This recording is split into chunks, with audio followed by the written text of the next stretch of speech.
NPJ technology have a very good potential what we see here. A lot of advantages which can go to additive technology. The part what we are seeing, ceramic parts are look very nice, very sharp surface. I think that NPG technology best for medical application, aerospace, automotive and education.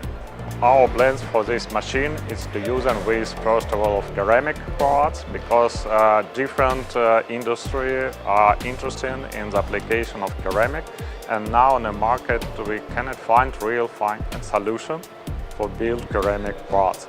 And what the XJet proposal is really a nice solution, and we see a big potential for medical application, aviation and so on.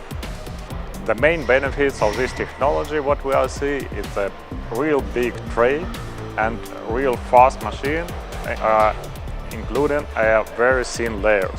So we can get real fine ceramic parts directly from the machine with very fast way on this case. Besides this, it was debinded during the process, so we don't need a big post-process afterwards, so just only sinter.